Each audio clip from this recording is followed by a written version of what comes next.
Number 10. In South New Jersey, Route 55 coming from Philly, they built it on Indian grounds. I drove an 18-wheel one night going home at 3 a.m. It was muggy out. On the shoulder, I saw a woman in white walking. My face looked straight. It was almost like a wedding dress from maybe the 40s or 50s. I thought it was a real lady that needs help. I pulled over and no one was there. Number 9. So to give context, I was moving across Canada. There were a lot of abandoned towns built around schools and churches, built out of basically only wood. In Alberta, there were pretty decayed and clearly hadn't been inhabited for 50 odd years, probably as there were less people coming in. A few were burnt down, which was probably part of it. We saw some sort of orangey light in one town. It wouldn't have been a fire. It was raining incredibly hard. A smell of smoke began to enter the car. No idea how. Realistically, just a problem with the engine. We tried to let the smell out, but it only got worse. The only thing that really creeped me out was the sound of screaming and crying. So of course we drove off. I'd like to note that I have no belief in ghosts as a Christian, but that day still puzzles me. Number 8. It was 2002, April, around 1 p.m., a bright sunny day, no fog. My boyfriend at the time and I were driving northeast from San Diego to Redlands on the 15th. There were maybe 20 minutes worth of Fallbrook, which was not developed at the time. We saw a woman with long straight hair on the right shoulder. Her car was steaming, hood up, and she was obviously distressed, waving her arms. We were moving too quickly to stop, so I took the next exit and looped around to help her. This took less than 10 minutes. When we reached where we had seen her, there was no trace of her or her car. We told ourselves that we must have just driven away, but her car did not seem operational. We both felt like we might have seen a roadside ghost. Number 7. Driving from Vegas to Arizona one late night, had just left the airport. Family of 4 in the car, out of the city, almost to the 40. When we see what looked like a large wolf on the side of the road, touching the white line, facing the road in a lying down with head up, paws in front of regal looking position. We all did a double take and everyone saw it. Went by so fast it was hard to get a lot of detail, but definitely too large to be a coyote or a dog.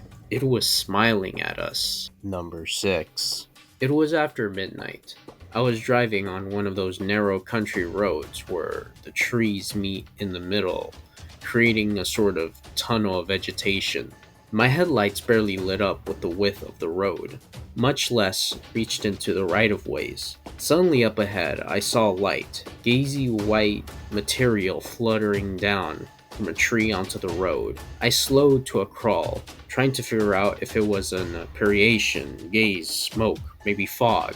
I finally decided to speed through it. It was toilet paper. Someone had expertly TP'd a tree. It felt like driving through a gazy white curtain. Number 5. I was driving home from work at around 11:30 at night on dark rural roads near the woods. I saw a very large man-shaped creature running on all fours next to my car at 35 miles per hour.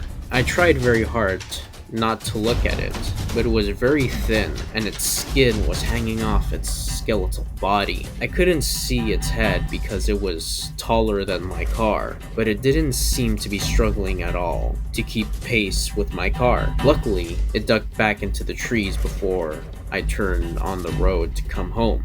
But I was terrified to even leave my car. This happened only about 2 miles from my house in the rural southeast Texas. Number 4. I was driving alone down an old mile-long road that ran against cotton fields. It was pitch black.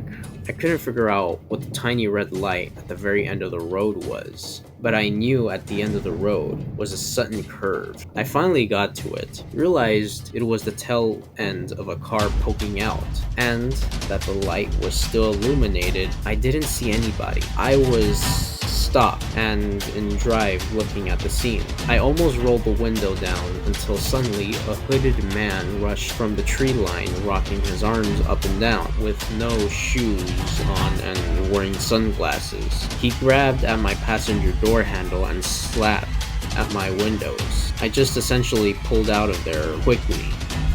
Called the authorities, reported what I saw, and where I don't think anything became of it. At least, nothing in the news. Number 3. My friend's house is located by an old road used by revolutionaries. I know many died there.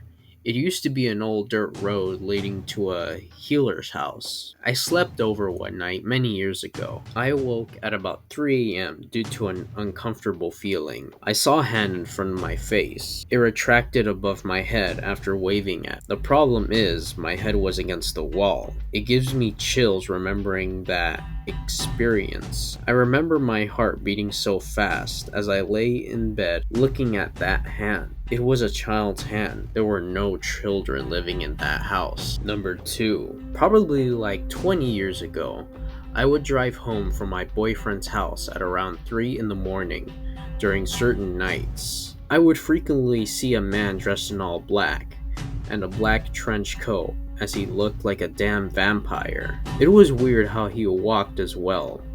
It wasn't like an ordinary person walking around, and he was always walking along the side of the road, in the middle of nowhere. I would see him in the distance a couple of times and always made sure my car door was locked as I passed by him. Number 1.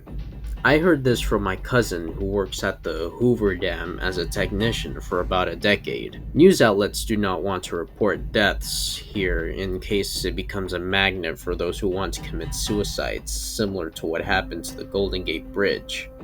But about 10 deaths a year happened here. One evening, he was doing his regular inspections, and he swore he heard crying in one of the curved service tunnels near the base.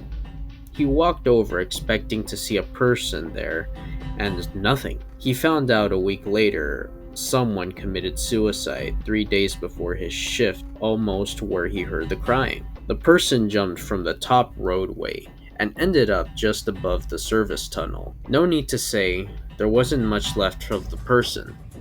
Got any more suggestions? Leave them down in the comments below and be sure to subscribe for future videos. Thanks for watching.